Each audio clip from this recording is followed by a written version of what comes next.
तो इस तरीके से हमने बात की हीट ऑफ रिएक्शन की। हीट ऑफ रिएक्शन एक जनरल टर्म है। Various type of heat reaction we are going to study in this chapter. अच्छा, various type of heat reaction से पहले एक बात और बात करते हैं, स्टैंडर्ड हीट ऑफ रिएक्शन। तो लिखो standard heat of reaction.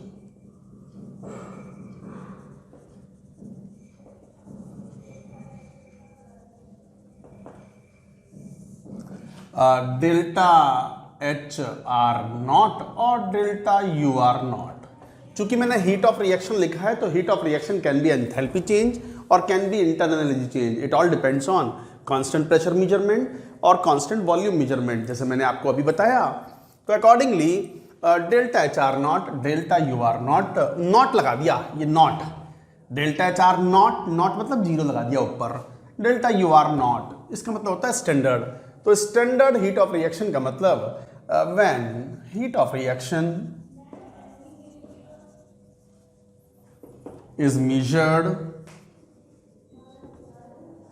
Eight standard condition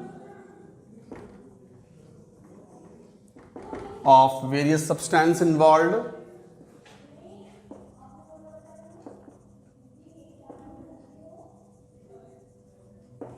so when heat of reaction is measured at standard conditions of the various substance involved, it is called standard heat of reaction. अच्छा, standard conditions हैं क्या? तो standard conditions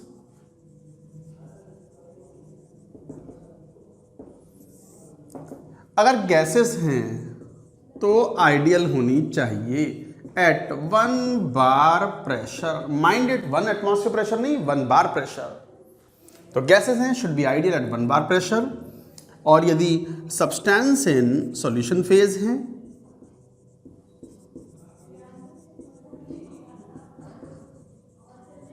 substance in solution phase, तो substance in solution phase then molar concentration should be 1 m molar, 1 molar and the pressure of the solution should be 1 bar। हाँ, लेकिन that is immaterial, कोई खास बात नहीं है उसमें। और यदि solids और liquids हैं तो they should be pure at 1 bar pressure। These conditions are called, ये हैं स्टैंडर्ड कंडीशंस। अच्छा ध्यान दो, कई बार बच्चे सोचते हैं कि 25 degree Celsius is the part of the standard conditions, 298 Kelvin. No, temperature is not included under standard conditions. तो note that temperature is not included under standard conditions.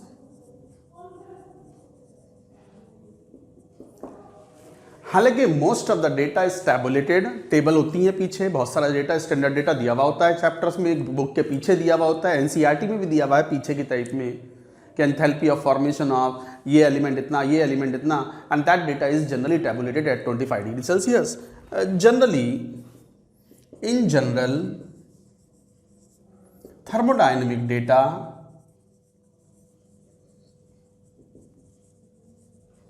is tabulated at 25 degrees Celsius or 298 Kelvin, but temperature is not the part of standard condition। इसलिए कई बार अगर लिखा होता है कि standard enthalpy of reaction at this temperature is this much, तो temperature वो mention करते हैं। तो ध्यान दें, temperature is not included under standard conditions. In general thermodynamic data is tabulated at 25 degree Celsius, but 25 degree Celsius is not the part of standard conditions. Standard conditions mean अगर gases हैं तो ideal पार 1 bar pressure. Substance अगर solution phase में है तो molar concentration should be 1 molar, 1 mole per litre, and the solid and liquid should be pure at 1 bar pressure.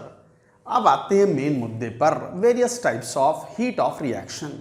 Heading लिखो, various types of heat of reaction. Note करो इस पूरी बात को।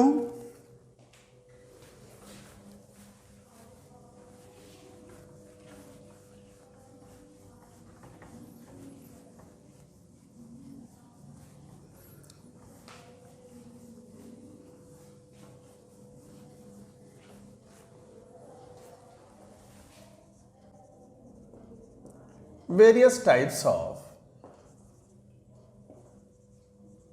heat of reaction. Various type of heat of reaction में first one let us talk about पहले में standard enthalpy of formation, बहुत important. Standard enthalpy of formation, delta HF naught. F stands for formation, not लगा दिया मतलब under standard conditions. क्या है definition? पहले डेफिनेशन लिखो. It is the enthalpy change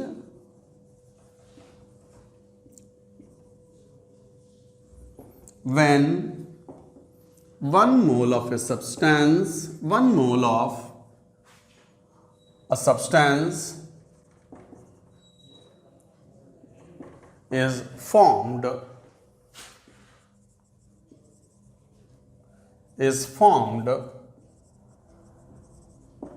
from its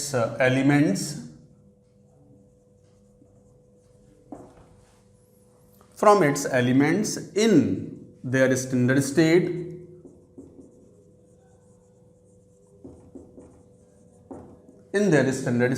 under standard condition, under standard conditions. पूरी परिभाषा देखो.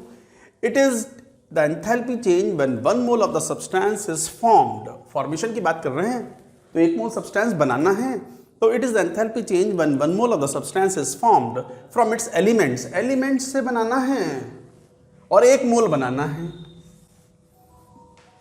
इन देयर स्टैंडर्ड स्टेट एक शब्द है जो कि पढ़ना जरूरी है.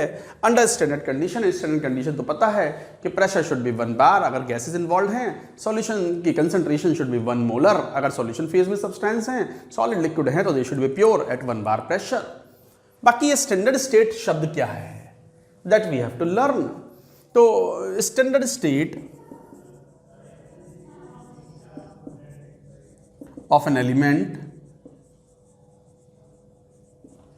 एलिमेंट्स के लिए होती है स्टैंडर्ड स्टेट. तो standard state is the of an element is the most stable state easily reproducible. बस ये टर्म जो है अननेसेसरली कंफ्यूज करेगा, रहने दो. तो standard state of an element is the most stable state of an element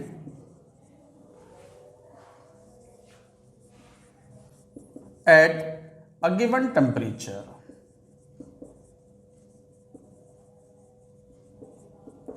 तो standard state of an element is the most stable state of an element at a given temperature. हालांकि most stable state में एक exception भी होता है और वो है फास्फोरस. जैसे एलिमेंट उसकी स्टैंडर्ड स्टेट क्या है? Standard state at 25 degree Celsius. जैसे मान लो आयरन है, तो आयरन के लिए आयरन Fe सॉलिड. सॉलिड क्यों? अरे रूम कंडीशन पे सॉलिड ही तो होगा, तो that is a standard state. Stable form में आयरन सॉलिड होगा. हाइड्रोजन है तो बताओ क्या लें, H या H2?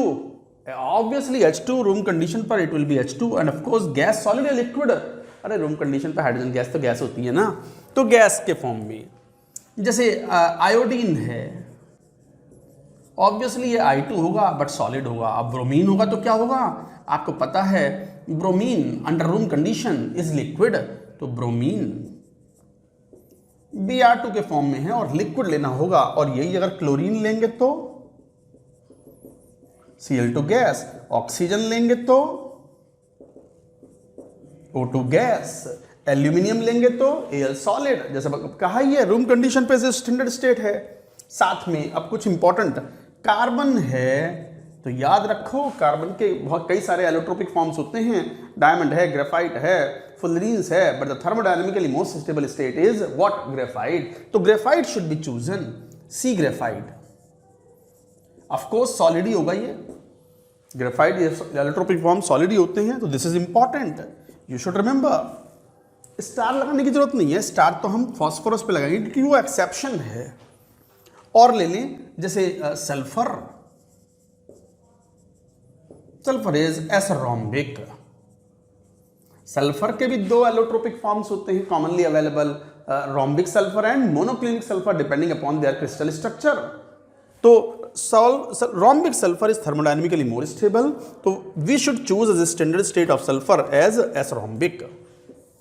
अच्छा और देखो, जैसे मान लो कार्बन हो गया, सल्फर हो गया, चलो बात करें फॉस्फोरस की। Phosphorus, white phosphorus,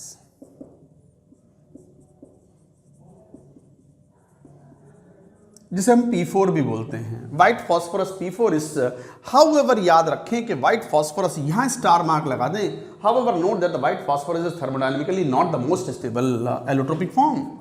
however note that white P is not the most stable form, allotropic form of phosphorus. Most stable thermodynamic.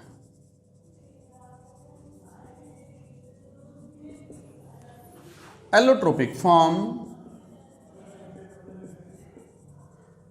Of phosphorus. Phosphorus में थर्मोडायनेमिक स्टेबिलिटी का ऑर्डर देखो ये होता है। इनफैक्ट व्हाइट फॉस्फोरस सबसे कम stable है, but फिर भी व्हाइट फॉस्फोरस को चूज किया गया है in the definition of enthalpy of formation और in the definition of standard state. तो फॉस्फोरस का स्टैंडर्ड स्टेट क्या होता है? White phosphorus. याद रखेंगे तो स्टेबिलिटी ऐसी होती है, P white, P red, P black. This is increasing stability, increasing thermodynamic stability. तो थर्मोडायनेमिक स्टेबिलिटी का बढ़ने का ये ऑर्डर है, P white से ज्यादा स्टेबल P red, उससे ज्यादा स्टेबल P black। तो गाइज ये सब पॉइंट्स हैं, थोड़ा सा ध्यान में रखना होता है आपको। अच्छा बात आती है सर यहाँ एक्सेप्शन है क्यों? White phosphorus thermodynamically least stable है, जबकि हम डेफिनेशन में generally the most stable form ले रहे हैं एट ए गिवन टेम्परेचर। तो हमने व्हाइट क्यों लिया, ब्लैक क्यों नहीं लिया? Black is not at all reactive. आप पी ब्लॉक में पढ़ेंगे और यदि ड्रॉपर स्टूडेंट्स हैं या 12th के स्टूडेंट्स मान लो इसको रिवाइज कर रहे हैं तो दे विल अंडरस्टैंड और वो याद आ जाएगा उनको, हाँ यार ये बात तो है, black phosphorus is thermodynamically most stable but it is least reactive, not at all reactive. Nature ही नहीं है रिएक्टिव की, हमें रिएक्टिव फॉर्म भी तो लेना है। फॉर्म कर रहे हैं तो फॉर्म तो उसी से करेंगे ना जो जनरली रिएक्टिव नेचर का हो। तो फॉस्फोरस के लिए remember, white phosphorus is thermodynamically chosen the most is chosen to be the standard state of phosphorus though it is thermodynamically least stable. याद रहेगी बात? that is very important that you are supposed to remember it. तो guys इस तरीके से आप ये elemental form जो हैं, एलिमेंट्स की स्टैंडर्ड स्टेट के ये form, these are quite important, एक बार नोट करें, नोट इट डाउन।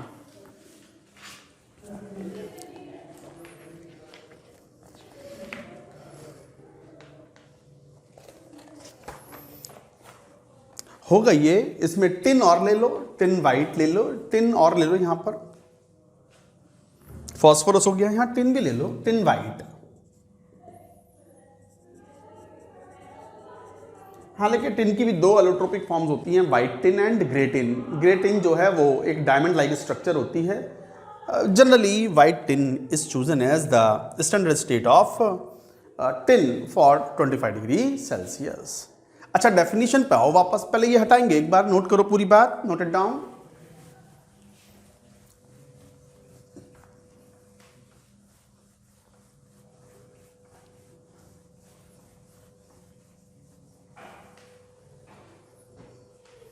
अच्छा डेफिनेशन क्या थी?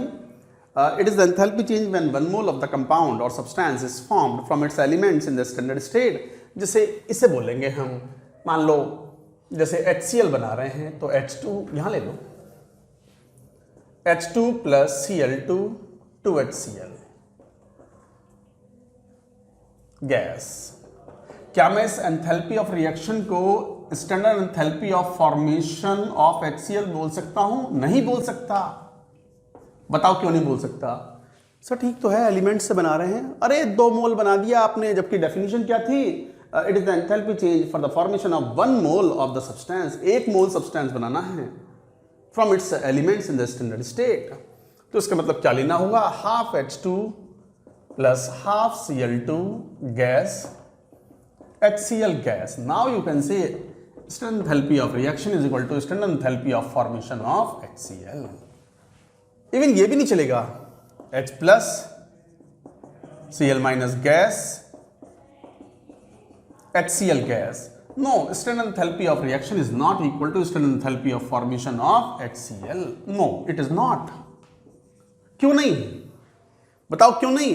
अरे आयन थोड़ी चलेंगे, एलिमेंट्स चलेंगे इन the standard state, not the ions. Ions not allowed. जैसे मान लो ये है, क्या मैं अमोनिया, आप जानते हो HCl से तुरंत रिएक्शन करके अमोनियम क्लोराइड बना लेता है, मान लो सॉलिड सब्लिमेट टाइप का, तो क्या मैं इस एंथैल्पी ऑफ रिएक्शन को स्टैंडर्ड एंथैल्पी ऑफ फॉर्मेशन बोल सकता हूं अमोनियम क्लोराइड का? बिल्कुल नहीं बोल सकता। अरे ये कोई एलिमेंट थोड़ी हैं, ये तो कंपाउंड्स हैं। एलिमेंट से बनाना है तो किससे बनाना होगा? हाफ N2 नाइट्रोजन N2 के फॉर्म में लेना होगा, हाइड्रोजन H2 के फॉर्म में, क्लोरीन Cl2 के फॉर्म में, and like that. Now you will say standard enthalpy of reaction is equal to standard enthalpy of formation of NH4Cl solid.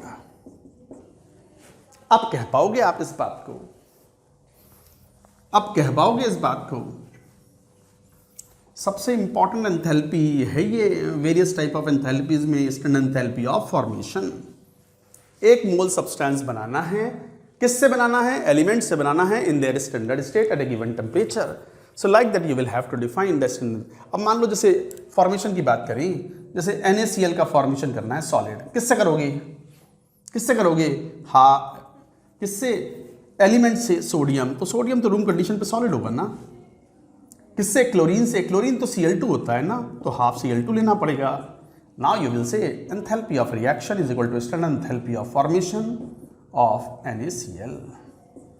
आई बात समझ में? अच्छा मान लो जैसे AlF3 है सॉलिड, इसको बनाना तो कैसे बनाओगे? एल्यूमिनियम सॉलिड लोगे, 3/2 F2 लोगे, और अब बोलोगे standard enthalpy of reaction is equal to standard enthalpy of formation of AlF3। तो गाइस इस तरीके से डिफाइन करते हैं standard enthalpy of formation. Note करें।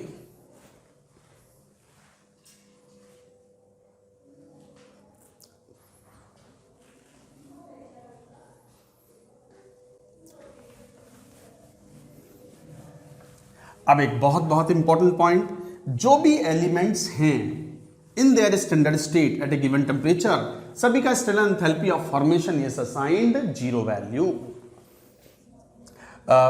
Standard enthalpy of formation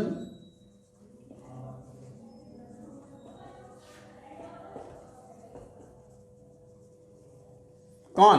delta HF naught of all the elements, standard enthalpy of formation of all the elements in standard state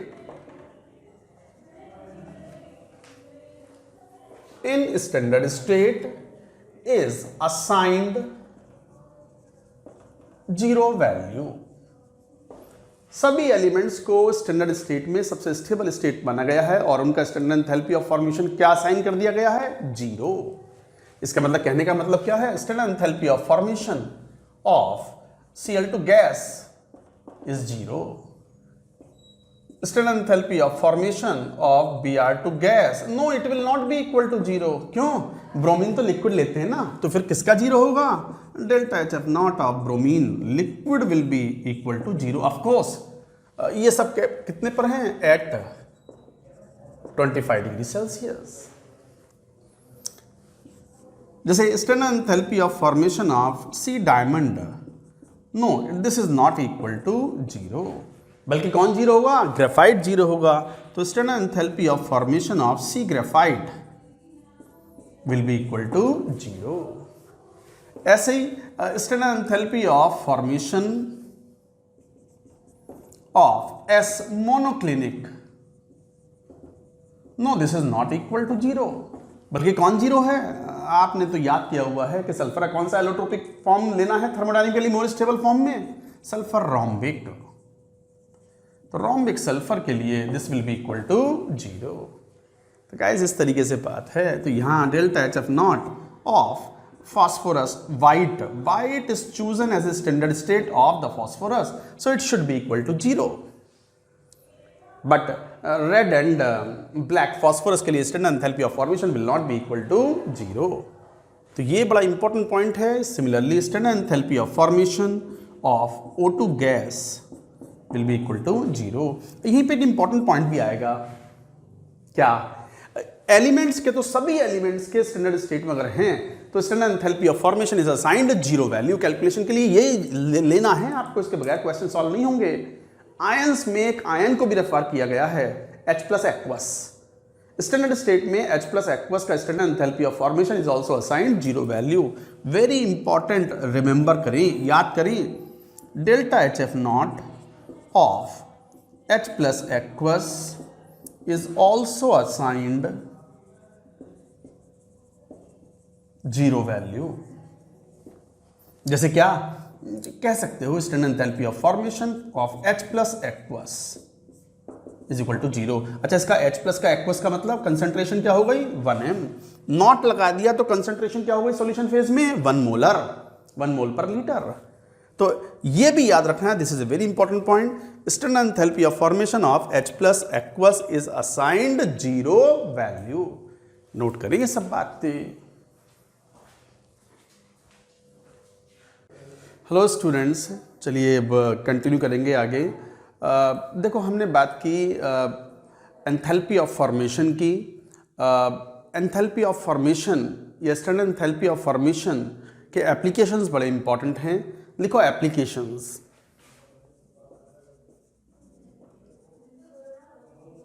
of delta H F not. पहला application तो यही है कि you can compare the stability, thermodynamic stability of the allotropes और isomers. Thermodynamic stability, हालांकि ये in general है, इसका एक आप यहां से कह सकते हो thermodynamic stability lower is the delta H F naught. Delta H F naught मतलब standard enthalpy of formation of a compound. तो lower is the delta H F naught of a compound, greater will be its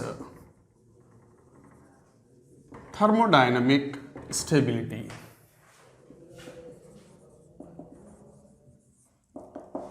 thermodynamic stability ज्यादा होगी जितना delta H F naught कम होगा। जैसे for example अब ये पता है कि delta H F naught carbon graphite is 0, तो इसका मतलब delta H F naught of diamond बताओ क्या होगा। ये बात हमें पता है कि diamond is thermodynamically less stable. Less stable है तो डेल्टा एच एफ नॉट ज्यादा होगा, तो obviously it will B positive. It will B positive. समझ में आ गई बात आपको? तो इस तरीके से आप ये बात कहते हो कि lower is the delta H F naught of the compound, greater will be thermodynamic stability. मान लो कोई क्वेश्चन, ये तो एक बहुत ही इंपॉर्टेंट क्वेश्चन है, जेईई मेन, जेईई एडवांस कहीं भी आ सकता है। Which has lowest value of, which has lowest, ऐसा लिख दो, lowest delta H F naught a at मान लो 298 kelvin. P white, P red,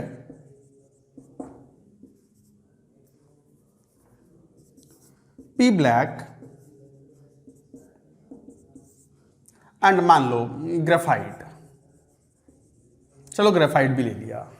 4 options हैं, आपको बताना है कि which has the lowest delta H F not. आपको पता है lowest delta H F not वो होगा जो थर्मोडायनेमिकली मोस्ट स्टेबल हो। ग्रेफाइट का तो 0 है, पता है ना, ग्रेफाइट के लिए delta G F naught, delta H F not is 0। अच्छा, ब्लैक के लिए नेगेटिव है, रेड भी नेगेटिव है और व्हाइट के लिए 0 है। बट मोस्ट नेगेटिव कौन सा होगा? ब्लैक होगा, because black is thermodynamically most stable. तो P black is thermodynamically most stable allotrope of phosphorus. तो P black is thermodynamically most stable allotrope of phosphorus. तो गाइस इस तरीके से ये बात कहेंगे। तो answer is P black, lowest value ये होगी। तो ये पहला एप्लीकेशन था। तो thermodynamic stability can be compared among allotropes and among isomers on the basis of enthalpy of formation. Second application is even more important, जिस पर न्यूमेरिकल क्वेश्चंस पूछे जाते हैं। ये पूरी बात नोट करो, पहले नोट इट डाउन।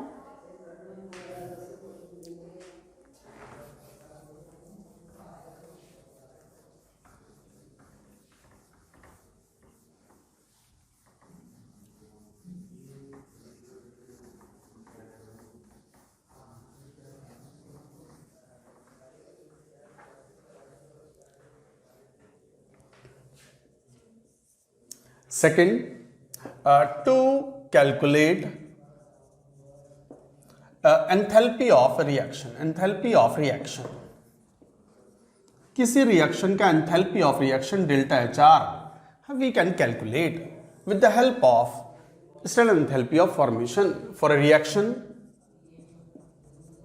फॉर्मूला याद रखें तो डेल्टा HR नॉट, मान लो स्टैंडर्ड कंडीशन पे है, तो standard enthalpy of the reaction is equal to, ध्यान दो, standard enthalpy of formation of all the products minus standard enthalpy of formation of all the reactants, and this is an important formula. Question में जहां तहां ये काम में आएगा, अभी क्वेश्चन भी लेंगे इसके ऊपर। तो standard enthalpy of formation of the product minus standard enthalpy of formation of reactant. जैसे एग्जांपल लेके बात करें, जैसे मान लो 2A प्लस में, ये बहुत कॉमन एग्जांपल लेता हूं, C प्लस 2D। तो डेल्टा HR कैसे लिखोगे? 1 into enthalpy of formation of C plus 2 into standard enthalpy of formation of D, क्योंकि ये तो पर मोल होते हैं ना, तो 2 मोल के लिए 2 से मल्टीप्लाई करना पड़ेगा। ये प्रोडक्ट के लिए होगा minus what? 2 standard enthalpy of formation of A plus 3 into standard enthalpy of formation of B. Accordingly, questions can be solved. So this is an important formula you are supposed to remember. Product minus reactant करेंगे standard enthalpy of formation, you can get the enthalpy of reaction. Anywhere you can apply this formula. Let's take one question on it. Note करें ये बात।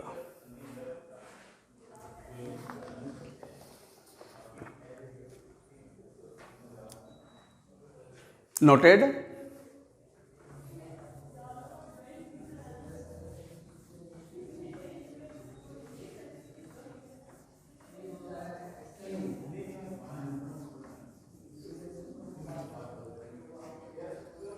Now जैसे मान लो एक question लेते हैं, let us take one question. Calculate delta HR naught of the following reaction.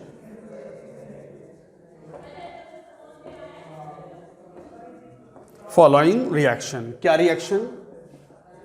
Fe2O3 solid plus 3CO gas converted to 2Fe solid plus 3CO2 gas.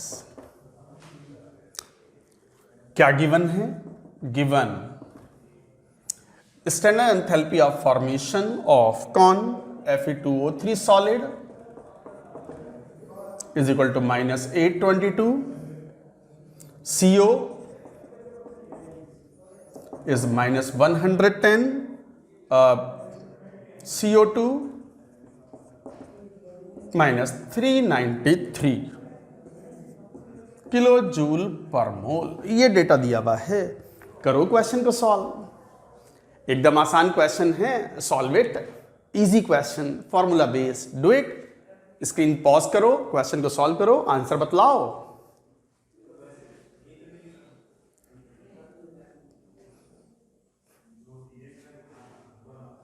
क्या आया आंसर? सर एकदम तो आ जाते हो आप। नहीं, मैं तो एकदम आ जाऊंगा, आपने तो स्क्रीन पॉज की होगी ना, आप थोड़ा सा ले लो 2 मिनट का टाइम, फिर क्वेश्चन सॉल्व करने के बाद आ जाओ। तो देखो यहां पर जब भी मैं पॉज लेने के लिए बोलूं ऐसे क्वेश्चंस में, तो आप 1 से 1.5 मिनट का पॉज ले सकते हो क्वेश्चन सॉल्व करने के लिए, depending upon the nature of question also it depends. तो जैसे मान लो फॉर्मूला है रिएक्शन के लिए डेल्टा एच आर नॉट, अब फॉर्मूला क्या था? Summation of enthalpy of formation of all the products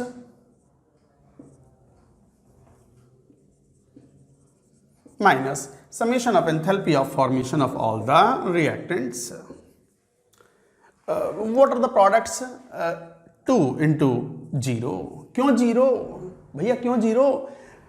iron अपने स्टैंडर्ड स्टेट में है, अंडर रूम कंडीशंस मानते हैं। क्वेश्चन में टेम्परेचर ना दिया जाए तो what we assume 25 degree Celsius, और ऐसे में आयरन एलिमेंट फॉर्म में है और मोस्ट स्टेबल स्टेट में है, स्टैंडर्ड स्टेट हो गई है आयरन की, तो इसके लिए 0 हो गया। Plus 3 into CO2 data is given minus 393 minus enthalpy of the formation of the reactant Fe2O3 is given in the question as minus 822 plus 3 into CO मतलब minus 110।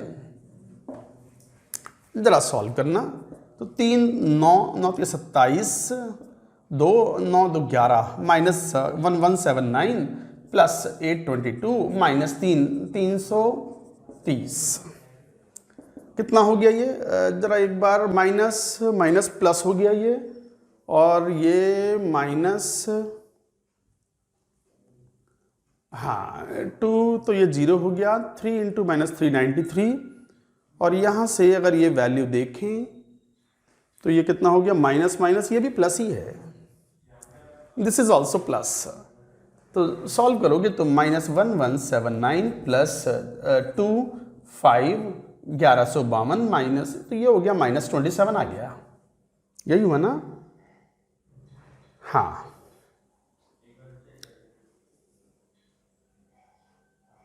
तो this is the value given in the question. 822 था ये, हाँ ये value minus 27 आ जाएगी solve करेंगे तो kilo joule per mole. That is it, this is the answer.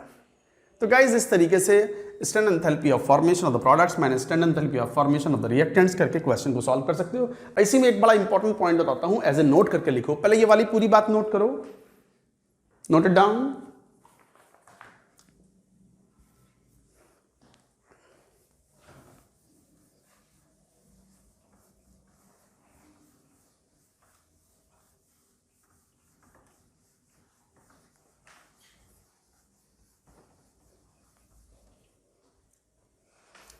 क्या क्या पॉइंट कह रहे हैं यहां पर? जैसे हम ये फॉर्मूला लगाते हैं ना कि स्टैंडर्ड एंथैल्पी ऑफ रिएक्शन या enthalpy of reaction is equal to enthalpy of formation of the products minus enthalpy of the formation of the reactants.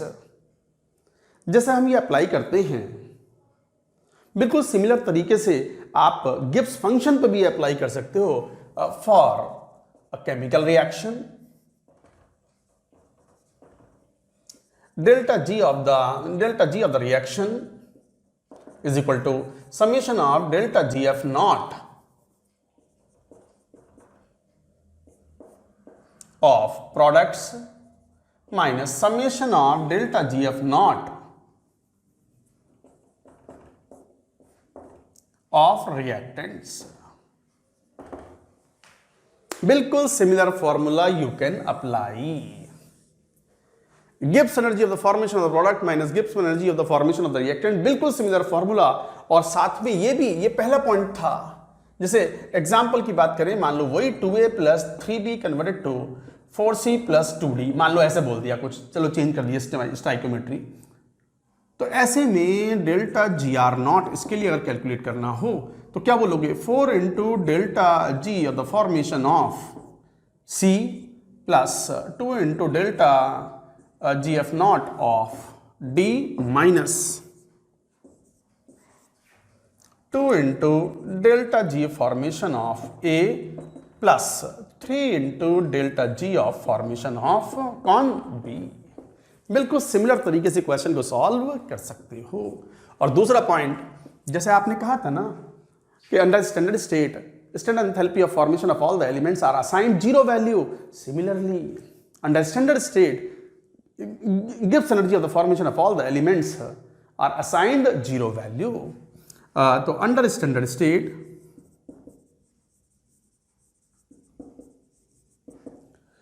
delta G F naught of all elements are assigned zero value, zero, similar to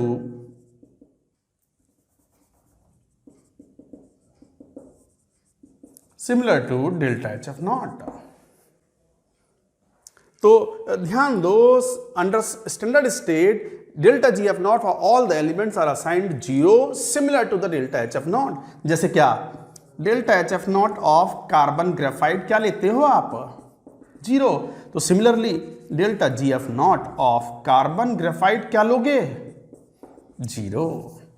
और example, जैसे मान लो delta H F naught आपने iron solid zero लिया है, तो delta G F naught of iron solid will also be taken zero. और जैसे another example, जैसे delta H F naught of bromine liquid room condition पर जीरो लेते हैं, delta G F naught of bromine liquid is also assigned zero value at 298 kelvin, सभी कुछ at 298 kelvin. तो guys, this is the way to solve the question, this is the way we have to proceed with the solving questions. तो कभी कभी इस पर भी question आएंगे, हो सकता है इसके क्वेश्चंस थर्मोडायनेमिक की शीट में भी आ जाएं, क्योंकि गिब्स फंक्शन तो अल्टीमेटली हम कहाँ पढ़ते हैं, in second law of thermodynamics. भले ही हेडिंग थर्मोडायनेमिक्स होगा, उसमें भी ये क्वेश्चन आ सकते हैं। तो you can accordingly learn and understand the things, this is very important, you should remember. कई बार स्टूडेंट भूल जाते हैं कि जो हम concept standard enthalpy of formation का लगाते हैं स्टैंडर्ड स्टेट पर, वही हम गिब्स एनर्जी ऑफ स्टेट में भी लगा सकते हैं। Note it down. तो ये कॉन्सेप्ट था। Let's take another question on standard enthalpy of formation. Note करो,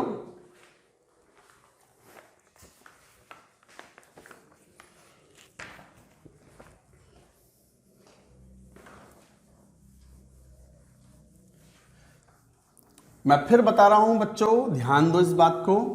थर्मोडायनेमिक्स के कंपैरिजन में थर्मोकेमिस्ट्री रिलेटिवली आसान है, पर फिर भी कई बच्चे कहते हैं कि सर थर्मोकेमिस्ट्री क्वेश्चन नहीं बनते तो इसलिए नहीं, गुणा भाग भी नहीं करना चाहते आप लोग। मेनली कैलकुलेशंस हैं, लीनियर इक्वेशंस बनती हैं थर्मोकेमिस्ट्री में। You mainly deal with the linear equations formed in thermochemistry.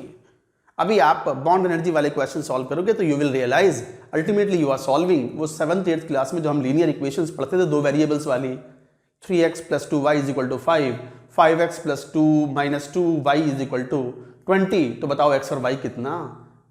तो इस तरह के क्वेश्चंस आएंगे इसमें, इजी है। और जेई में अगर ये क्वेश्चन मिलता है थर्मोकेमिस्ट्री का, तो इसको अपना एक अच्छा लक मानना चाहिए, इसको मानना चाहिए कि ये काइंड ऑफ बोनस है, और इसका क्वेश्चन तो हमसे बिल्कुल भी गलत नहीं होगा। हालांकि अब वो आपके लिए आसान है तो फिर वो सबके लिए आसान है, ये भी एक बात है।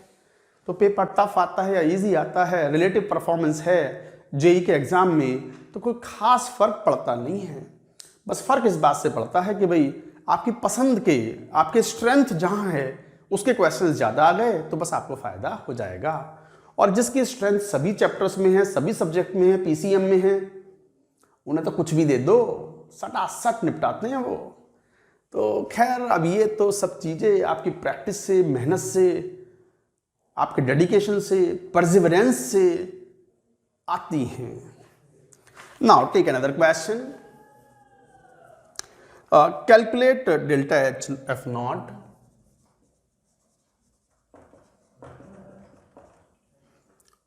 CH3OH liquid at 300 Kelvin if क्या CH3OH liquid plus 3/2 O2 gas,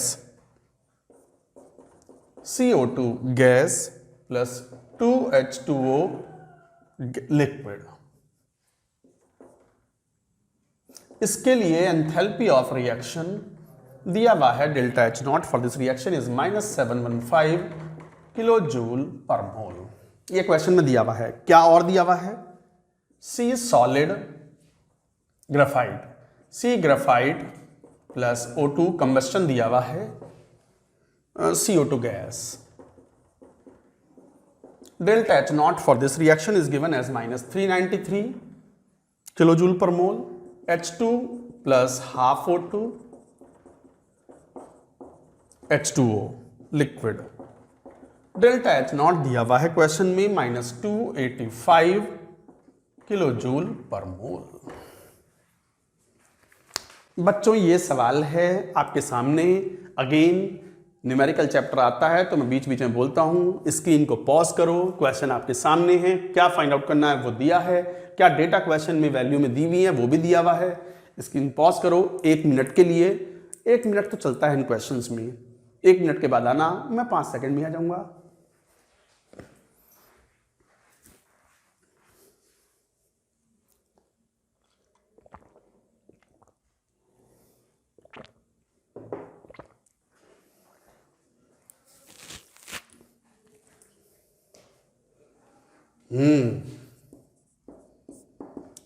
किया क्वेश्चन सॉल्व। इसका आंसर मैं बता देता हूं, -248 किलो जूल पर मोल। आया किसी का आंसर? अबे आया, -248 किलो जूल पर मोल। आसान क्वेश्चन। देखो कैसे, calculate delta H F naught of CH3OH। और ये इक्वेशन दी हुई है एक, इसमें देखो CO2 का एंथैल्पी ऑफ फॉर्मेशन भी दिया हुआ है।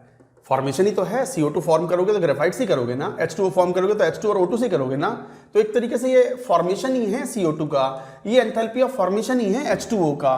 तो H2O का फॉर्मेशन पता है, CO2 का फॉर्मेशन पता है, O2 का फॉर्मेशन तो 0 ही होता है। आ गया फॉर्मेशन। तो फर्स्ट अप्रोच, पहली अप्रोच जो कि प्रिफर्ड है, आपको फॉलो करनी चाहिए। फॉर्मूले तो बढ़िया काम करते हैं। कैसे? Delta H R is equal to summation of enthalpy of formation of all the products minus summation of enthalpy of formation of all the reactants. जरा करियो अप्लाई। -715 इस रिएक्शन के लिए, इस रिएक्शन के लिए -715 मतलब heat of reaction is equal to enthalpy of formation of the products CO2 कितना? -393। अरे फॉर्मेशन ही तो है। फॉर्मेशन की डेफिनेशन कैसे लिखते हो आप? 1 मोल सब्सटेंस बनना है, और किससे बनना है? एलिमेंट से बनना है in their standard state. So -393 plus 2 into H2O liquid, minus कितना ये दिया है, ये भी data -285 minus enthalpy of formation of the reactant कौन? CH3OH। यही तो फाइंड आउट करना है भैया क्वेश्चन में। और O2 का तो 0 होता है, 3/2 into 0। Standard enthalpy of formation of all the elements in the standard state is assigned 0 value. करियो सॉल्व। मैं अब डायरेक्टली सॉल्व कर रहा हूं। x की वैल्यू आ गई -248 किलो जूल पर मोल। भाई यही आंसर था, यही आंसर है। ये पहली अप्रोच थी, यही बढ़िया अप्रोच है। फॉर्मूला पता है, क्रिस्टल क्लियर क्वेश्चन है, आपने सॉल्व कर लिया। बट मान लो फॉर्मूला भूल गए, ना याद रहा मौके पे, भूल गए क्वेश्चन में फॉर्मूला क्या अप्लाई करना है। और जब फॉर्मूला भूल गए आप, तो फिर क्वेश्चन छोड़ के नहीं आना है। फिर भी एक अप्रोच है, सेकंड अप्रोच। देखो फॉर्मूले से क्वेश्चन सॉल्व करते हो दिमाग भी कम लगता है और एरर होने के चांसेस भी काफी कम हो जाते हैं। बट अगर फॉर्मूला याद नहीं रहा तो छोड़ना नहीं है सवाल। दूसरी अप्रोच, करना क्या है क्वेश्चन में? क्वेश्चन ने पूछा क्या है? स्टैंडर्ड एंथैल्पी ऑफ फॉर्मेशन पूछा है CH3OH का, और 3 रिएक्शंस दी हुई हैं। तो हमें नहीं समझ में आ रहा फॉर्मूला क्या है, तो आप एक काम करो, जो डिजायर्ड इक्वेशन है, what is desired equation? Formation of CH3OH। तो डिजायर्ड इक्वेशन, केमिकल इक्वेशन क्या हो गई? फॉर्मेशन करना है किसका? CH3OH का, लिक्विड का। किससे करोगे? अरे कार्बन से करूंगा, ग्रेफाइट। डायमंड तो ना लोगे ना। और 3 और 1 4 हाइड्रोजन है, हाइड्रोजन किस फॉर्म में ले लूं? H+। अरे नहीं, एलिमेंट्स चाहिए कितना? 2H2। बाद में लिखना, पहले सुन लो मेरी बात में क्या समझा रहा हूं। और O किस फॉर्म में चाहिए? Half O2। ये है स्टैंडर्ड एंथैल्पी ऑफ फॉर्मेशन, यही तो चाहिए था हमें, यही तो फाइंड आउट करना है। तो हमने डिजायर्ड इक्वेशन को लिख लिया। ये है डिजायर्ड इक्वेशन। लिख लिया डिजायर्ड इक्वेशन को। अब डिजायर्ड इक्वेशन लिखने के बाद अब एक काम करो, अब फॉर्मूला तो हमें पता ना है, तो व्हाट डू वी डू, एक काम कर लो, ये वाली इक्वेशन ले आओ, इन इक्वेशंस को जोड़ो, घटाओ, मल्टीप्लाई करो, कुछ भी करो। और आप तो जानते हो एंथैल्पी चेंज एक एक्सटेंसिव प्रॉपर्टी है, और एक्सटेंसिव प्रॉपर्टी में किसी इक्वेशन को अगर 2 से मल्टीप्लाई करोगे तो एंथैल्पी भी 2 से मल्टीप्लाई हो जाता है, 2 से डिवाइड करोगे तो एंथैल्पी भी 2 से डिवाइड होगा, 2 रिएक्शन को जोड़ोगे तो एंथैल्पी चेंज उनके जुड़ जाते हैं, एक में से दूसरी रिएक्शन को घटाओगे तो एंथैल्पी चेंज घट जाते हैं, गिब्स एनर्जी चेंज घट जाते हैं, एंट्रोपी चेंज घट जाते हैं, एक्सटेंसिव प्रॉपर्टीज घट जाती हैं। तो फिर क्या करें, मतलब इनको जोड़ो, घटाओ, उल्टा पुल्टा कुछ भी करो, ये इक्वेशन ले आओ। चलो लाते हैं, देखो कैसे लाएंगे। सी ग्रेफाइट ये रहा, मान लो इसे बोल दिया equation number 1, equation number 2 and this is equation number 3। आपने ग्रेफाइट ये लिया 2, सेकंड वाली इक्वेशन ली, ठीक है, मुझे 2H2 चाहिए, H2 कहां, ये रहा। सेकंड थर्ड वाली इक्वेशन को 2 से मल्टीप्लाई करके जोड़ दो, 2H2 भी आ गया, और CH3OH चाहिए हमें राइट साइड में, तो एक काम करो, पहली इक्वेशन को घटा दो। मैंने इन 3 इक्वेशंस पर मैथमेटिकल ऑपरेटर्स अप्लाई कर दिए, जोड़ना, घटाना, उल्टा करना एंड ऑल दैट।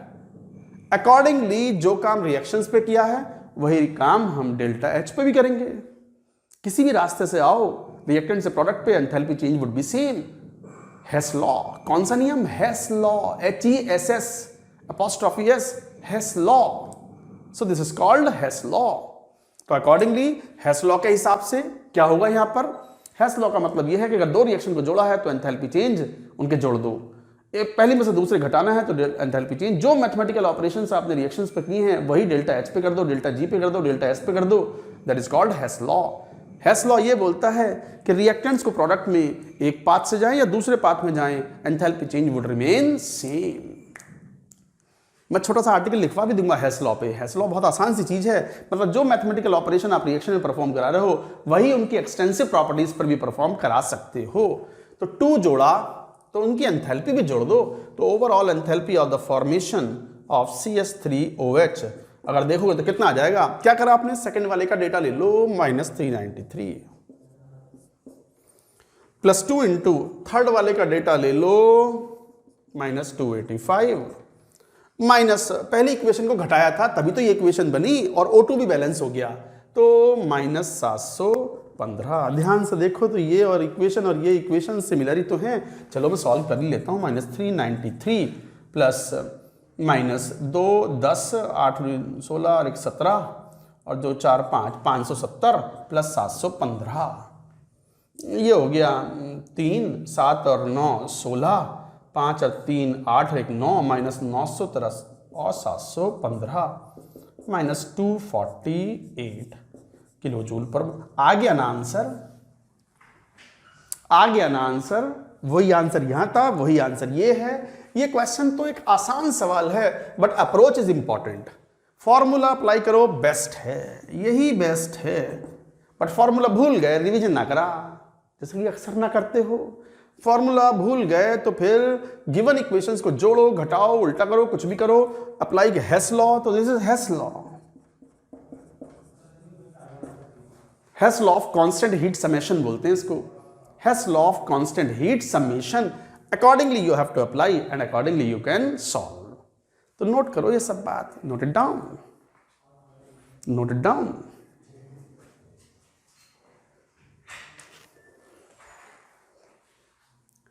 लिख लिया? तो ये था standard enthalpy of formation. First enthalpy we have studied, we have talked about, and now we will move to the, हम पढ़ क्या, हमने शुरुआत से एक बात कहता आ रहा हूं मैं, जनरल टर्म तो स्टैंडर्ड एंथैल्पी ऑफ रिएक्शन होता है, एंथैल्पी ऑफ रिएक्शन। यही enthalpy of reaction depending upon कि हम क्या प्रोसेस परफॉर्म करा रहे हैं, we can accordingly define this is enthalpy of formation, enthalpy of combustion, enthalpy of neutralisation, enthalpy of solution, enthalpy of hydration, and so many things. Now moving to the second one, enthalpy of combustion.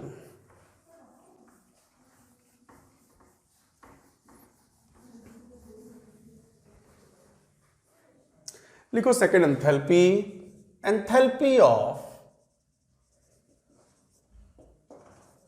Combustion, enthalpy of combustion delta H combustion. COMB मतलब combustion का हमने पहले 4 letter ले लिए। Enthalpy of combustion कैसे define करें? It is the enthalpy change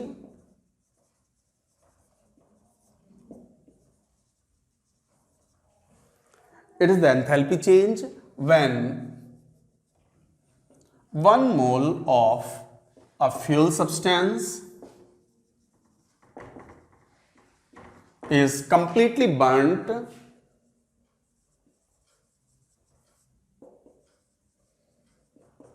in excess of oxygen. So it is the enthalpy change when 1 mole of the fuel substance is completely burnt in excess of oxygen. Excess of oxygen में burn कराने के बाद जो भी energy, of course it is an exothermic process. Exothermic process होता है। ईंधन जब बर्न करते हैं तो एक्सोथर्मिक प्रोसेस होता है। तो इसका मतलब डेल्टा एच कंबस्शन क्या हो जाएगा? नेगेटिव। COMB negative. जैसे एग्जांपल लिखें एंथैल्पी ऑफ कंबस्शन के, जैसे हाइड्रोजन कंबस्शन कराओ तो H2 प्लस हाफ O2, 1 मोल का कंबस्शन कराना है। यहाँ reactant should be 1 mole and it should form H2O। वो गैस और liquid depending upon the temperature it में फॉर्म।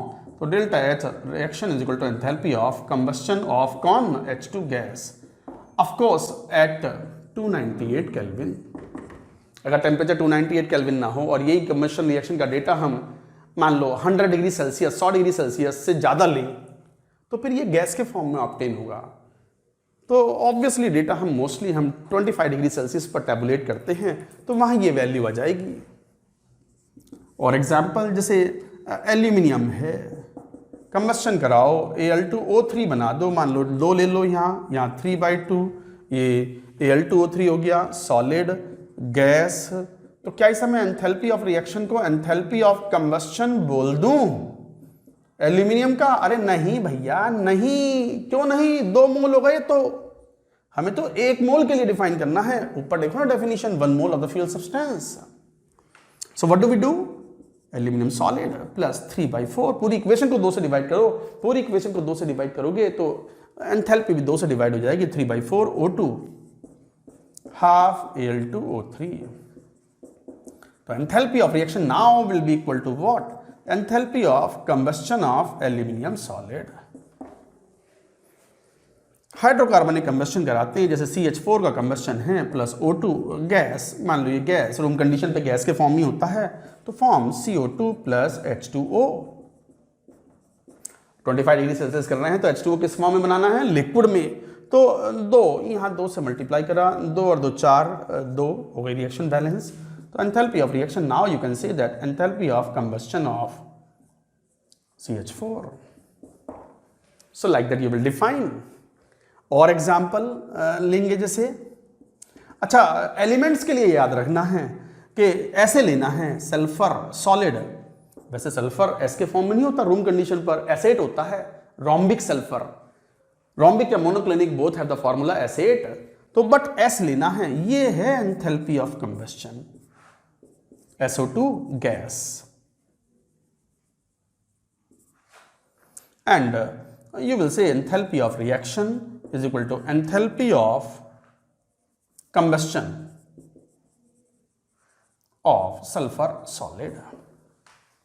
We can say ये नहीं चलेगा, S8 plus 8O2 gas 8SO2 gas नहीं। enthalpy of reaction is not equal to enthalpy of combustion of sulfur solid। नहीं, ऐसे नहीं बोलना है। तो इसका मतलब एलोट्रोपिक फॉर्म्स ले रहे हैं एलिमेंट्स की, सॉलिड एलिमेंट्स अगर ले रहे हैं तो उसका monoatomic form should be chosen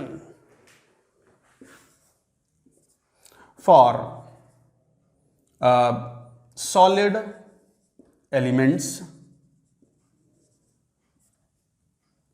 monoatomic form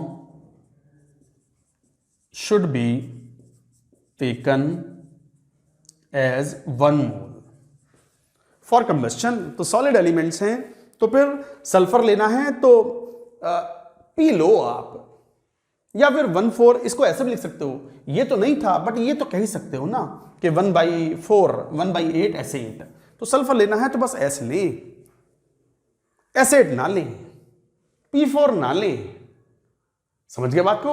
C60 fullerene ना ले, सी सॉलिड लिखे। मैं लिख देता हूं एक और एग्जांपल, पहले नोट करो पूरी बात, note it down.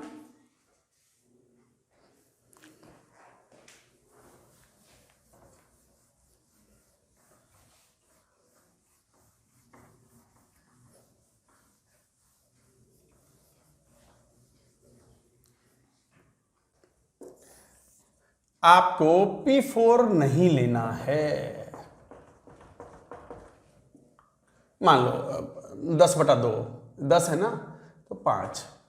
No, enthalpy of reaction is not the enthalpy of combustion of P solid, ऐसे नहीं लिखेंगे, बल्कि क्या लेना है P solid plus O2 P4 O10। अगर प्रोडक्ट बन भी रहा है तो 1/4P लिख दो यहां बस, और 10 है तो 10/2 मतलब 5 लिखना है, 4P एक ही लेना है तो 1/4 ले लो, और ये 10/4 2.5 तो कितना हो गया 5/2, 5/4, 10/4 2.5, हाँ 10/4 यही हुआ, बैलेंस हो गया सॉलिड। सॉलिड आप बोल दो enthalpy of reaction is equal to enthalpy of combustion of phosphorus solid, चलेगा। So like that you can say. तो guys this is an important point, you are suppose to remember like this. तो ये था enthalpy of combustion. अब बात आती है इसके एप्लीकेशंस क्या हैं, तो लिखो एप्लीकेशंस, पूरी बात नोट करो पहले, नोट इट डाउन। मैं जरा पानी पी लेता हूं।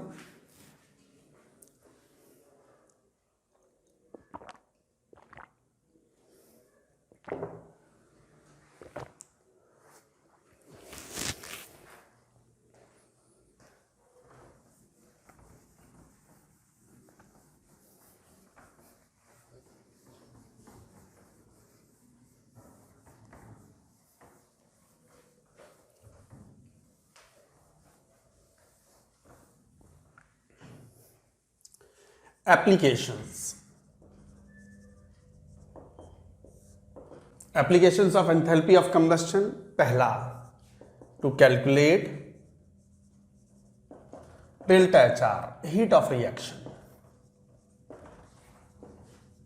तो किसी रिएक्शन का हीट हम फाइंड आउट कर सकते हैं using enthalpy of combustion data. जैसे मैं एग्जांपल बताता हूं, मान लो जैसे हाइड्रोजनेशन रिएक्शन लो, ये बड़ी कॉमन रिएक्शन होती है, C2H4 plus H2 C2H6 gas. This is hydrogenation of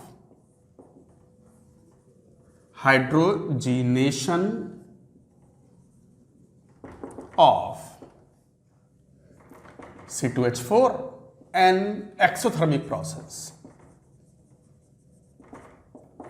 याद रखें hydrogenation of alkene and alkyne is exothermic process, और ये पॉइंट IIT एडवांस ने पूछा हुआ है एक बार। उन्होंने 4 ऑप्शन दे दिए और पूछ लिया कि बताओ in which of the following reaction heat is evolved. Evolved मतलब लिबरेट हो रही है, कौन एक्सोथर्मिक है। तो उन्होंने एक ऑप्शन ये भी दिया था हाइड्रोजनेशन ऑफ एथिलीन, यही पर्टिकुलर रिएक्शन थी। तो याद रखें एल्कीन और एल्काइन का हाइड्रोजनेशन कराते हैं तो reaction is exothermic. This itself is an important point. यही तो एक्सपीरियंस है बच्चों, बेटे। अब ये बात एक फैक्चुअल सा पॉइंट है। वैसे तो ऑर्गेनिक केमिस्ट्री वाले बताते हैं, बट बहुत सारे बच्चे ऑर्गेनिक केमिस्ट्री से भी डरते हैं, तो कई बार ऑर्गेनिक केमिस्ट्री को आए बाएं कर देते, ना पढ़ते, सोचते फिजिकल पढ़ ली बस खींच दूंगा, बाकी तो फिजिक्स मैथ्स में हूं मैं स्ट्रॉन्ग। थोड़ी बहुत इनऑर्गेनिक पढ़ ली, और ऑर्गेनिक कई बार छोड़ गया, ऑर्गेनिक में पढ़ा नहीं, फिजिकल में ध्यान नहीं दिया, AL के सर नहीं मिले। मैं तारीफ ना कर रहा अपनी, वैसे कभी कभी कर लेता हूं, मैं कभी कभी कर लेता हूं। थर्मो तो वैसे भी मेरी पसंद का चैप्टर है, मुझे अच्छा लगता है पढ़ाना, सारा ही अच्छा लगता है। बट जैसे थर्मो हो गए, आयनिक हो गया, केमिकल बॉन्डिंग हो गया, कोऑर्डिनेशन हो गया, ये मेरी पसंद के चैप्टर हैं जो मुझे अच्छे लगते हैं। और मैं मतलब जैसे मज़ा, मतलब गुलाब जामुन खा करके जैसे स्वादिष्ट एक फील, जीभ स्वाद लेती है ना, बिल्कुल that kind of pleasure I derive out of teaching these kind of chapters. खैर वो मेरे चेहरे पर दिखता भी होगा कि क्या मस्ती मज़े के साथ पढ़ा रहे हैं सर। ऐसी मज़े मस्ती के साथ तुम पढ़ो, टाइम का पता नहीं चलेगा और देखना अच्छी रैंक आएगी। लगे रहो मुन्ना भाई, समझे। तो हम क्या बात कर रहे थे, जैसे ये है केस, हम फार्मूला डिराइव करने की कोशिश कर रहे हैं। अब मान लो मैं इसका कंबस्शन करा दूं ऑक्सीजन के साथ, तो कितना, डेल्टा एच कंबस्शन किसका, C2H4 का, तो क्या बना, 2CO2 बनेगा प्लस 2H2O, यही तो बनेंगे, ठीक है।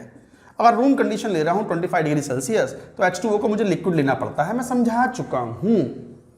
हाइड्रोजन का भी कंबस्शन कराओगे O2 के साथ, तो डेल्टा एच कंबस्शन आएगा किसका, H2 का, और क्या बनेगा, प्लस एक और H2O बन जाएगा लिक्विड, ठीक है। अरे अगर आप इथेन का भी कंबस्शन कराओगे ना, तो delta H combustion heat involve होगी, इसमें लिबरेटी होती है, कंबस्शन इज एक्सोथर्मिक प्रोसेस, तो C2H4 गैस, तो भी तो यही बनेगा।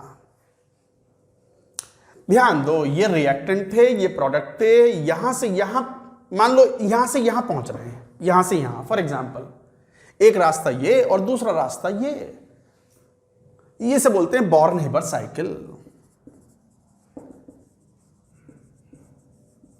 बॉर्न-हेबर साइकिल मतलब ऑल्टरनेट पाथ। एनसीईआरटी में भी ये सब मेंशन होते हैं और ये बड़ी आसान सी बात होती है। मान लो ये प्रोडक्ट है, वैसे तो प्रोडक्ट ये बन रहा है, मैंने मान लो कंबस्शन के प्रोडक्ट ले लिए, क्योंकि कंबस्शन की रिएक्शंस की बात कर रहा हूं। मान लो यहां से यहां आ रहे हैं, ये रिएक्टेंट है, ये प्रोडक्ट है, एक रास्ता ये है और एक रास्ता ये घूम के है। रिएक्टेंट को प्रोडक्ट में कन्वर्ट करने में अगर एक से ज्यादा पाथ इन्वॉल्व हैं, तो that is called Born Haber cycle. और पाथ कोई सा भी चूज करो, enthalpy change would be same, ये कहलाता है हेस लॉ, ये कहलाता है। तो alternate path for converting the reactants into product is called Born Haber cycle. तो ये डेफिनेशन लिख लो, an alternate path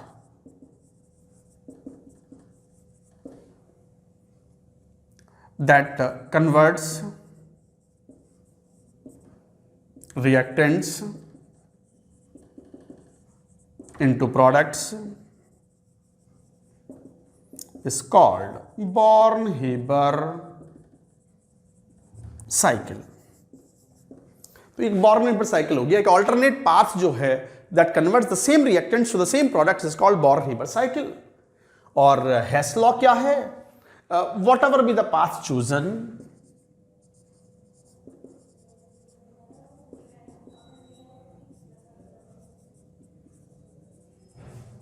whatever be the path chosen, enthalpy change,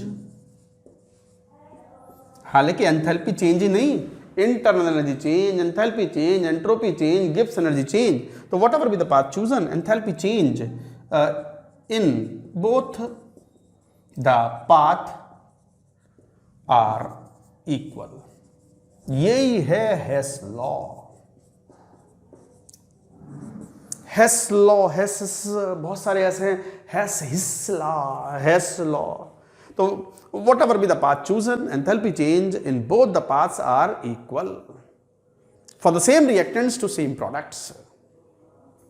इसका मतलब एक पाथ ये हो गया और दूसरा पाथ ये घूम के हो गया, तो अप्लाइंग हेस लॉ।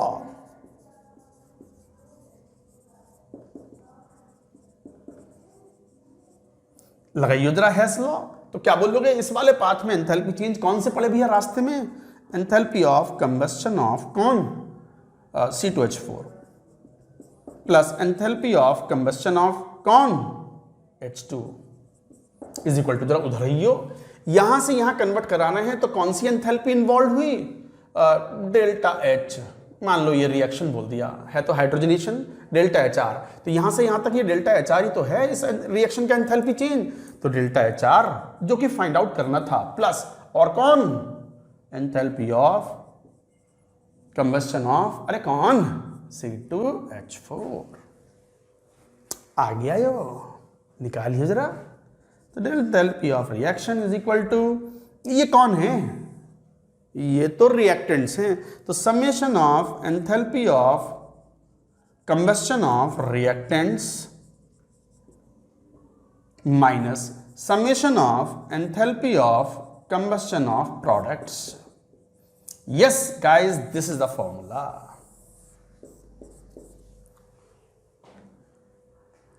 बच्चों ये है फॉर्मूला।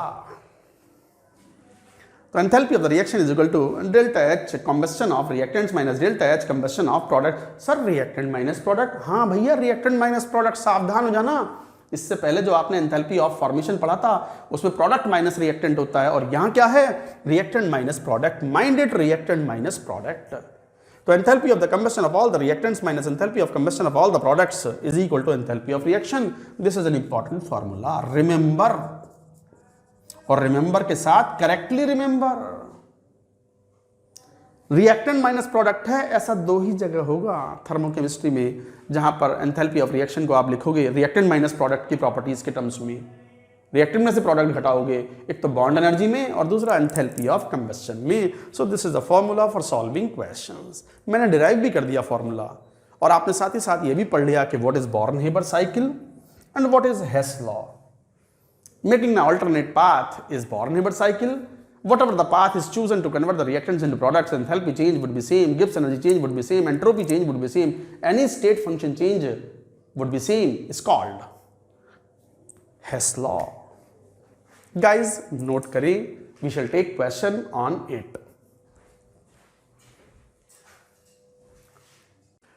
चलिए अब बात करेंगे हम questions on enthalpy of combustion. जैसे हमने कहा applications of enthalpy of combustion में कि हीट ऑफ रिएक्शन या enthalpy of reaction we can find out if the data of combustion of various reactants and products हमें पता हो। Let's take one question. हाँ, क्वेश्चन में बस इतना जरूर ध्यान रखना है कि एंथैल्पी ऑफ कंबस्शन जो है, enthalpy of reaction is equal to enthalpy of combustion of the reactants minus product है। बस इस बात का ध्यान रखें, इस बात को लिख भी लें, हिंदी अंग्रेजी में जैसे भी लिखना हो आपको कि रिएक्टेंट माइनस प्रोडक्ट है, जबकि फॉर्मेशन में प्रोडक्ट माइनस रिएक्टेंट था। और जैसे मैंने कहा था, मैं फिर दोबारा बोल रहा हूं कि दो ही केसेस में ऐसा आएगा जहां पर हीट ऑफ रिएक्शन में रिएक्टेंट माइनस प्रोडक्ट होगा। एक तो बॉन्ड एनर्जी के डेटा में अभी आएगा, लेंगे आज, और दूसरा कंबस्शन के डेटा में। Now we shall take question on combustion. मान लो क्वेश्चन कुछ ऐसे लेते हैं, जैसे ये क्वेश्चन है आसान सा, delta H combustion of CH3OH liquid minus 326 kilo calorie per मोल। ठीक है, find delta HF naught of CH3OH liquid if delta H combustion of carbon graphite, this is minus 94, delta H combustion not of hydrogen gas, it is given minus 68 kilo calorie per मोल। बच्चों ये question है, आसान question, आपको तरीका पता है। जब भी मैं क्वेश्चन देता हूं इस तरह के, स्क्रीन पॉज करें, 1 मिनट का टाइम लें और क्वेश्चन को सॉल्व करें। Do it.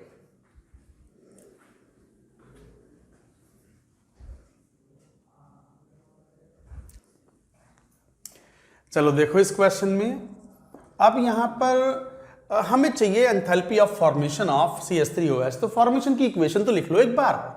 तो CH3OH का फॉर्मेशन करोगे तो किससे करोगे, C solid graphite plus 2H2 plus half O2, यही तो हुआ।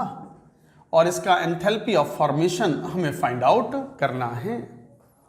तो फिर कंबस्शन का डेटा सबका पता है, कंबस्शन के दिए हुए हैं, तो फॉर्मूला अप्लाई कर लो। तो पहली अप्रोच तो यही हो गई। देखो फर्स्ट अप्रोच, मैं तो कई बार फॉर्मूले भी नहीं अप्लाई करता, बॉर्न-हेबर साइकिल से भी क्वेश्चन कर लेते हैं। चलो पहली अप्रोच तो ये हो गई कि एंथैल्पी ऑफ फॉर्मेशन हमें फाइंड आउट करना है CH3OH का, यही तो एंथैल्पी ऑफ रिएक्शन है इस रिएक्शन का। इस रिएक्शन का एंथैल्पी चेंज क्या है? Enthalpy of formation of CH3OH, formation की इक्वेशन है, is equal to what? Enthalpy of combustion of reactant minus enthalpy of combustion of products. यही है फॉर्मूला। तो चलो करो find out. Enthalpy of combustion of the reactants, carbon graphite का combustion का data -94 plus 2 into hydrogen का enthalpy of combustion -68 plus O2 का combustion नहीं होता, O2 तो बल्कि कंबस्शन कराता है 0, कुछ नहीं, माइनस प्रोडक्ट में CH3OH का एंथैल्पी ऑफ कंबस्शन कितना? -326 हो गया बस ये, दैट्स इट। करियो जरा सॉल्व। -94 माइनस 2 8 16 6 दूनी 12 13 136 प्लस 326 6 4 10 3 और 9 3 12 और 1 13 230 प्लस 326। क्या वैल्यू आ गई? जरा एक बार चेक करना।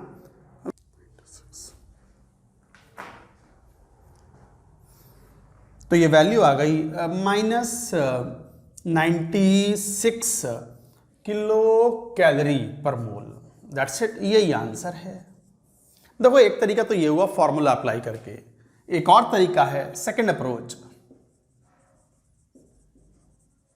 आप बॉर्न-हीबर साइकिल बना लो पैरेलल पाथ, तो भी क्वेश्चन सॉल्व कर सकते हो और हेस लॉ अप्लाई कर लो। कैसे? जैसे यही वाली इक्वेशन ले ली, C graphite plus 2H2 plus half O2 पहुंच गया CH3OH लिक्विड, ठीक है ना। इसके लिए एंथैल्पी फाइंड आउट करनी है, मान लो यही तो फाइंड आउट करनी है, enthalpy of formation of CH3OH, right. तो एक काम करो, ग्रेफाइट का कंबस्शन करवाओ जरा। कंबस्शन कराओगे तो enthalpy of combustion of graphite -94, क्या बना? CO2। हाइड्रोजन का कंबस्शन कराओगे 2 मोल का, तो 2 इंटू हाइड्रोजन का कंबस्शन -68, क्या बन गया? 2H2O। इवन अच्छा, इसका कोई कंबस्शन नहीं, O2 का कंबस्शन थोड़ी होता है, और CH3OH का कंबस्शन कराओगे तो भी यही प्रोडक्ट बनना है। तो enthalpy of combustion of CH3OH कितना? -326 किलो कैलोरी पर मोल। ये वैल्यूज आ गई। यहां से यहां आ जाओ, एक पाथ ये, दूसरा पाथ ये घूम के, ये तो बॉर्न-हीबर साइकिल बन गया। दूसरा पाथ घूम के आओ जरा, ये वाले पाथ में देखो कौन? -94 प्लस 2 इंटू -68। दूसरे पाथ में घूम के आओ तो व्हाट? एंथैल्पी ऑफ फॉर्मेशन जो कि फाइंड आउट करना है, plus enthalpy of combustion of this -326। Solve करोगे तो again answer would come out to be same. कितना? माइनस वो क्या वैल्यू आई थी? 96 kilo calorie per mole. That's it, this is the answer. तो ये एक सिंपल सा क्वेश्चन था। आप चाहो तो फॉर्मूले सॉल्व करो, वरना बॉर्न-हीबर साइकिल बनाओ। अच्छा, ऐसे ही तो हमने ये फॉर्मूला डिराइव किया था। ये जो फॉर्मूला है ना, ये फॉर्मूला भी तो हमने ऐसे ही डिराइव किया था। एथिलीन का हाइड्रोजनेशन करके इथेन बनाया था, तब डिराइव किया था फॉर्मूला, एग्जाम्पल लेकर के। तो वही मेथड भी फॉलो कर सकते हो। आप फॉर्मूला भूल जाएं तो you can follow Born Haber cycle and then Hess law can be applied. Followed, let's take one more question on it. Note करें क्वेश्चन को, note it down.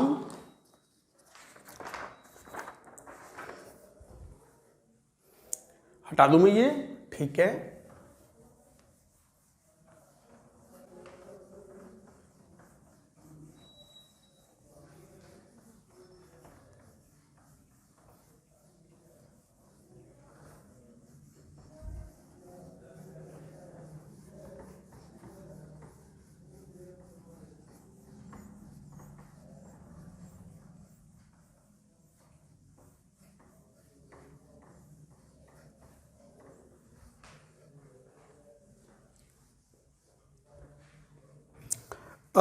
Another question, let us take, determine the enthalpy change for the reaction. अच्छा important question है ये।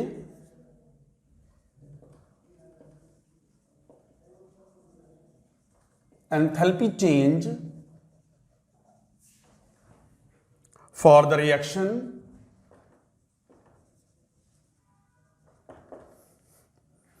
C3H8 gas plus H2 gas, C2H6 gas plus CH4 gas at 25 degree Celsius. क्या data दिया हुआ है? H2 के लिए, CH4 के लिए, C2H6 के लिए, कार्बन ग्रेफाइट के लिए डेल्टा H नॉट कंबस्शन दिया हुआ है किलो जूल पर मोल में। क्वेश्चन में डेटा दिए हुए हैं ये -285, -890, -1560, -393 किलो जूल पर मोल। साथ में डेल्टा HF नॉट दिया हुआ है of C3H8 gas -104 kilo joule per mole. Guys this is the question, it's a good question. Again screen को पॉज करें, क्वेश्चन को सॉल्व करें, डू इट।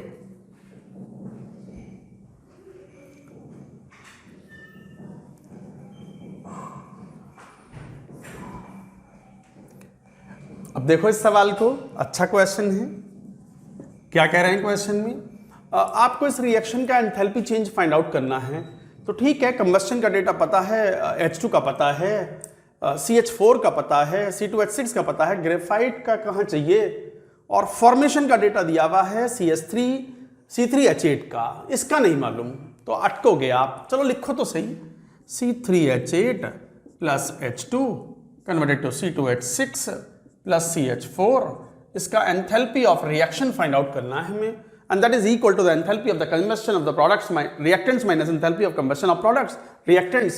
इसका combustion नहीं पता, डेल्टा H combustion of किसका, C3H8 नहीं मालूम, plus enthalpy of combustion of H2 minus 285